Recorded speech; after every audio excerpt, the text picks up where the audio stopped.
These days, everybody's got their hands full. Today we're going to visit a working mother of two, book author, and real housewife of New York, who happens to be an avid home cook. She's going to share her favorite go-to recipe that's both simple and gourmet. I'm Divya Gugnani here in Brooklyn, New York. So let's go behind the burner and meet the expert.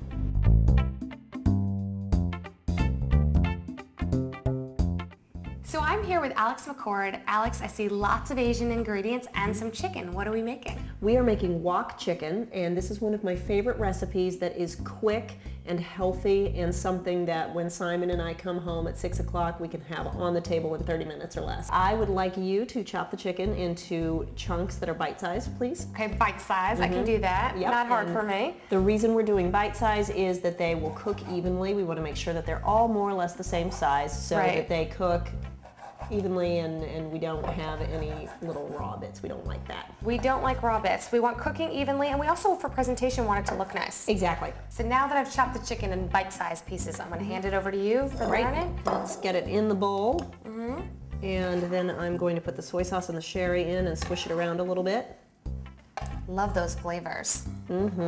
Okay, so we have soy sauce. What kind of soy sauce do you like to use? Sherry. Do you go low sodium or regular? You know, I go regular because usually when I cook with soy sauce, I don't use salt. So I like to go ahead and go. So great tip is you can omit the salt if you're using soy sauce a lot of times because it has its own salt. Absolutely. Let's mix this up. So we're going to get this completely covered in the marinade and just swish it around a little bit. I love to let it sit for 15 minutes if I can, but ultimately what I really do is I time it this way. The rice takes 15 minutes to cook, so I'll come in, I'll put this to marinate first, and then I'll start the rice. And by the time the rice is done, this is ready to go. This is a fast recipe, and when you just don't have that much time to concentrate on food, but you still want to eat well and healthfully, this is a great way to go. So let's jump in. Yep. Okay, so I've got my oil here because that wok is nice and hot. Should I put my oil in? Yes, let's put the oil in. Get that in there. It's nice and sizzle going on. Yeah. And wow, we are good to go. Okay, so we're gonna now put the garlic in. So I noticed that you use chopped garlic. Yes, this is one of my favorite shortcuts actually, because as a busy mom, one thing that I decided to let go of was chopping garlic, because I use garlic in everything.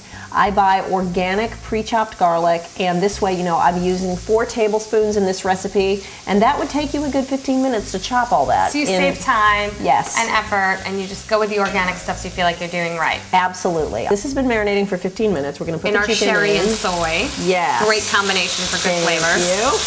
And here we go. We're going to brown this. In just a minute, I am going to take this out and let it sit on a plate while we do the sauce. And what we're doing is we're leaving a little bit of the garlic and oil mixture in the wok. Some of it is coming out with the chicken, but some of it is here for the base of our sauce. There you go. So now, my dear, if you would give me the chicken stock first. Chicken stock, throw it in? Yep, throw it on in. Thank you. There we go. And we're going to put everything in. Basically, we're going to do the chili oil and the soy sauce. Organic peanut butter. Put in a little bit of cornstarch just to thicken it up. Part of what I love about this recipe is just how fast it is. And we're going to get the chicken covered in the sauce. You noticed we haven't used a lot of spices in this recipe, but we're now going to throw in some fresh basil leaves just as kind of the icing on the cake. Nice big leaves. Chunky leaves, actually not quite that many. There we go.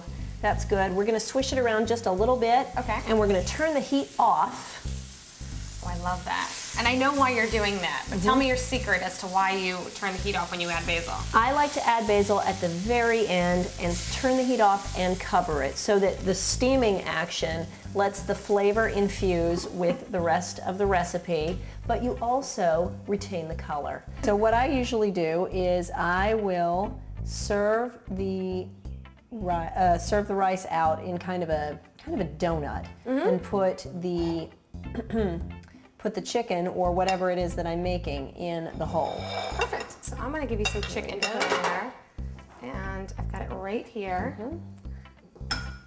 You gave me the nice hole. There we go. And I'm going to do this. Ta-da! It is healthy, the basil is green, and it's going to taste great. I'm dying to take a bite. Delicious. chicken's very tender, and you get those really nice peanut flavors coming through. Oh, I'm so glad you like it. I really do, and this is so quick and easy. You can make it anytime. This is an opportunity to have a fresh home-cooked meal. I always say, you know, the things that I make on a weeknight at home for the family need to be executable in 30 minutes or less, and this fits the bill. So it's healthy, delicious, and quick, which is exactly what we're looking for. So thanks so much, Alex, for having us. You're welcome. Little Kids Big City is a book that Simon, my husband, and I wrote together. It's a chronicle of our experiences raising children in the city. The good, the bad, the ugly, and the downright disgusting. We started to write down all the crazy stories, the times when we wanted to high-five each other and the times that we wanted to light our hair on fire and run away screaming. So it's a little bit of a rant, it's sarcastic, it's funny, it's poignant, and I hope that people will read it and laugh and think, oh, I've been through that. Stay tuned to Behind the Burner, where we give you the tips, tricks, and techniques that are lighting the culinary world on fire. For the recipe, Q&A, photos, and more, visit BehindTheBurner.com.